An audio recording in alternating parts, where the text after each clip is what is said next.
Okay, I'm gonna be very honest. On this episode, I feel like I chose violence, but more on the intellectual kind. Not like I'm the smartest person or anything, but just just because I kind of wanted to debate something that has kind of bothered me and I guess has influenced certain terminologies that we usually hear about online, like, Schrodinger's feminist. But before I can get into that, I first need to explain exactly where all of this came from. Because I feel like if I just get into my thoughts on the entire thing, first of all, it might just seem jumbled up. And second of all, like, why not give a backstory to all of this? And also, I kind of probably should have started with an intro because, where the hell are my manners? Welcome to the Breaktime Podcast, where I talk about love, sex, and relationships from a guy's perspective, as well as a bunch of other guy shit. The man on the mic is Sir Denver B. This is a shorter, less edity, no instrumentally version of the podcast where I basically talk about something that I am interested in, usually like one topic, and I kind of just give my thoughts on it for a couple of minutes. Hopefully not too many, And in this particular case, it wasn't even something that I decided to basically talk about originally.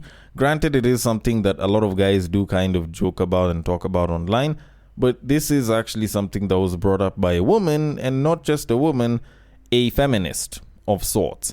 Now, she did hop on TikTok not too long ago to bring up this entire question of the provider paradox, and I do kind of want to get into it because this is a conversation that I feel needs to have been had, not just for the sake of the guys, but also for the sake of the young girls that feel like men are oppressing them and apparently were the problem. Now, I am going to let the clip play so that, she can kind of give her thoughts. Then I can get into my thoughts on the entire thing because not only did she bring up an interesting discussion, she did actually pose two dilemma questions that I also aim to answer. So let me just let the clip play, then give my thoughts on it. So without further ado, I have a very feminist question that I would really like fellow feminists and actually women to engage in because it's just a dilemma that I've been having ever since I started my feminism journey, okay? So feminism is a political ideology. It's activism behind the inclusion of women in rights, freedoms, and opportunities, okay? And one of these avenues is economic inclusion, okay? Why do we insist that men are providers when we are fighting for economic inclusion? Why do we want to be economic toddlers when we are fighting to be included in economic conversations, decisions, and, activities? Let me land, okay? The whole idea that men were the ones who are providing is because men were the ones who are allowed to engage in, politics, economical backbones of countries, societies, etc. That is why till date in very many African, dowry and marriage conversations and negotiations, the focal point has always been money. Do you have the wealth? Do you have the resources to ensure that our daughter does not starve? Because again, it was only logical for men to take up this providence mantle because again, if women are suppressed economically, politically, and societally, it made a lot of sense for men to be termed as providers. Later on, we shall learn that that is an illusion and fallacy, but story for another day. But the question of the day is, why are we shying away from the idea of women paying? Because again, why are we fighting for economic inclusion? The other dilemma I've had is when it comes to modern settings, we are talking about partnership, we're talking about 50-50, both of us can pay bills, both of us can do chores. But what happens when children become part of the equation? Now, don't get me wrong. I know that parenting is not a gender role. It's more or less like, what then is the equal counterpart of women giving birth? Because, it's a question that will prop up. What is the equivalent of women, giving birth, of women nurturing children, sana in the early and the formative years? So I don't know. I wish I would hear different perspectives. So yeah, type in the comments what you think. Okay. Particularly interesting questions and discussion points, especially for someone who said, I have a question, and then that, kind of moved into like two dilemmas, which kind of moved into a different question. But anyways, that's besides the point. That's semantics.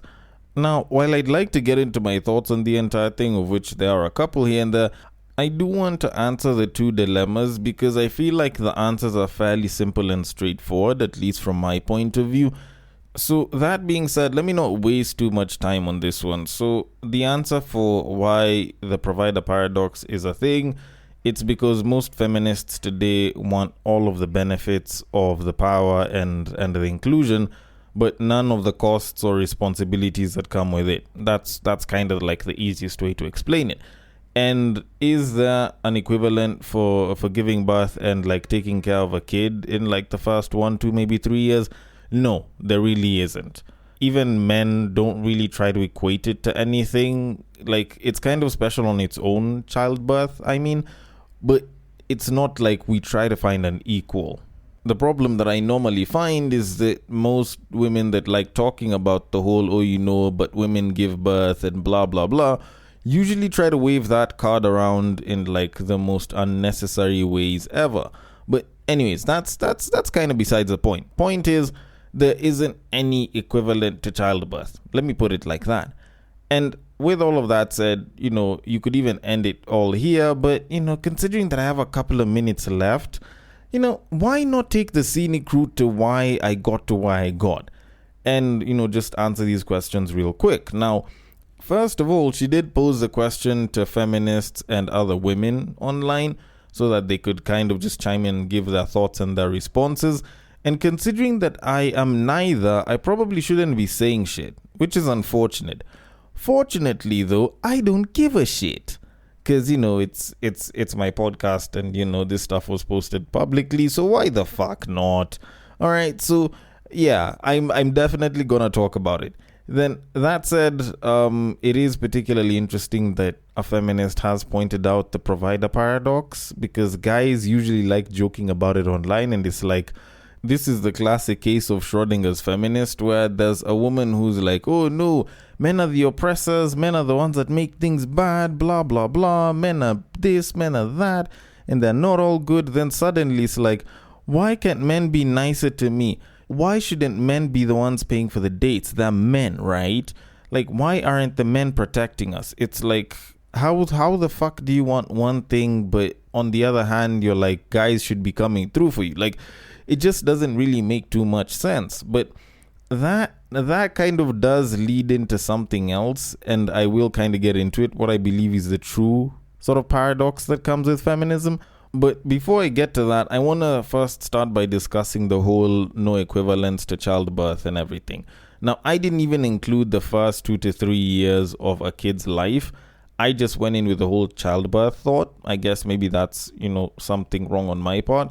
But honestly, like, my statement still stands. There is actually no equivalent to childbirth for men. Like, it's not like most men, or at least most smart men, have ever tried to bring some sort of equivalence of childbirth when it comes to men.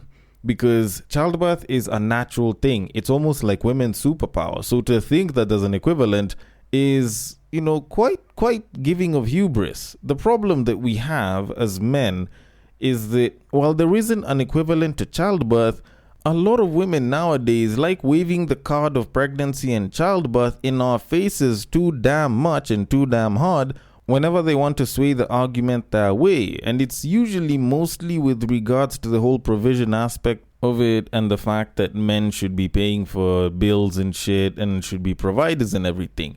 And the thing is, like, while we don't have a problem with acknowledging that there isn't an equivalent, waving that shit, and especially when you find that it's young girls or it's women who don't even have kids in the first place, busy waving that argument in our faces, it does kind of seem a little bit weird and a bit hypocritical, because when you think about it, like, y'all don't have kids and you guys are busy crying about some shit that some of y'all probably don't even want to go through. Because how many women nowadays don't want to have kids? How many women today, also have an issue having kids? Like, when you think about it, if that's the case and if that's the argument they're making, like, it's almost like the hypothetical case of if men are expected to go to war so that they can protect their families or protect, their woman from harm of any sort of kind, like, even though they don't get any of that harm, shouldn't we use that as our hypothetical card?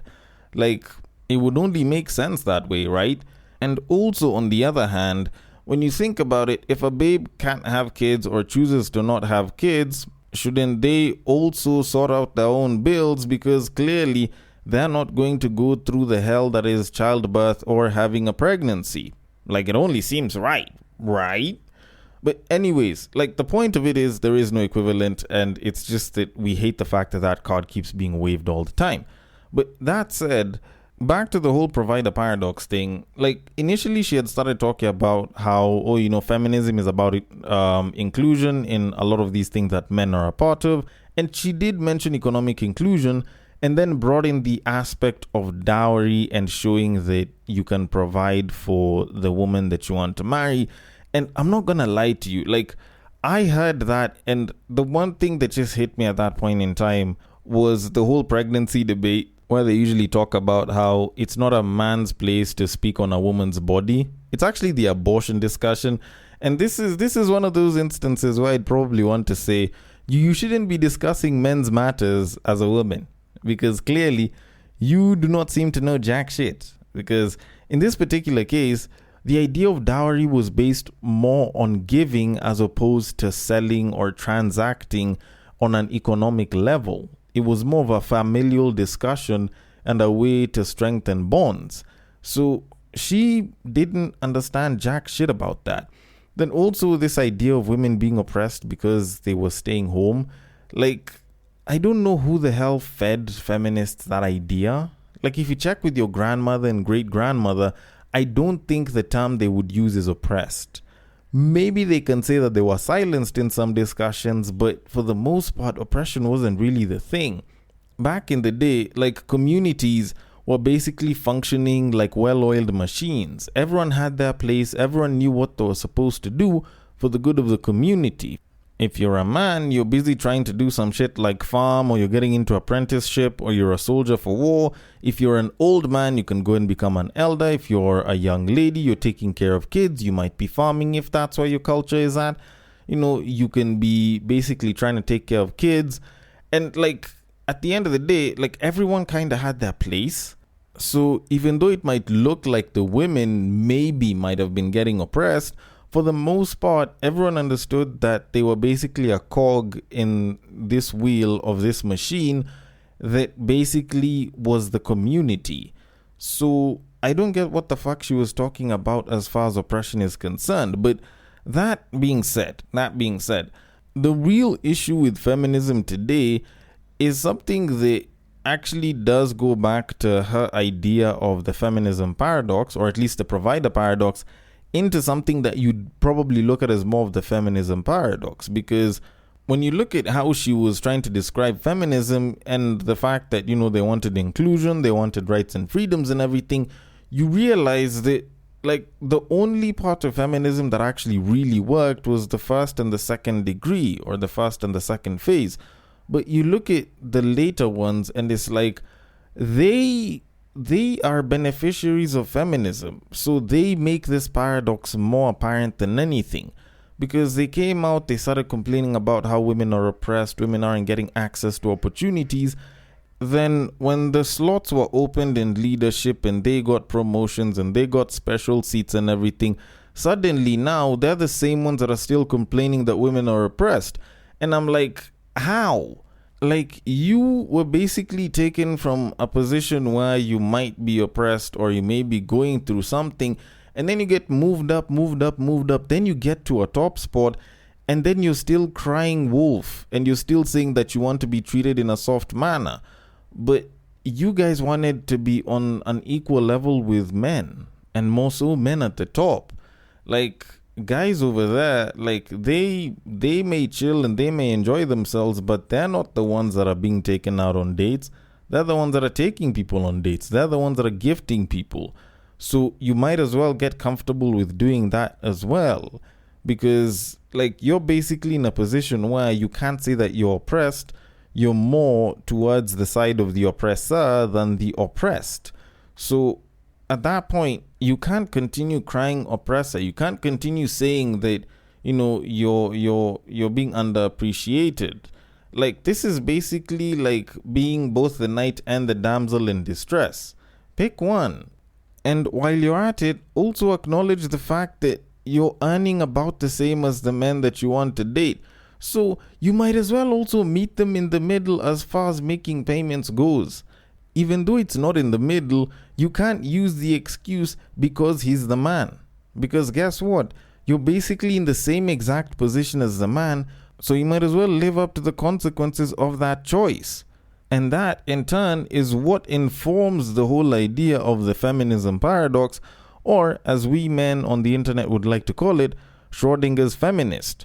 And to kind of conclude all of this, all I am trying to say is what I said in the beginning, like the 2 points that I gave, they still hold true.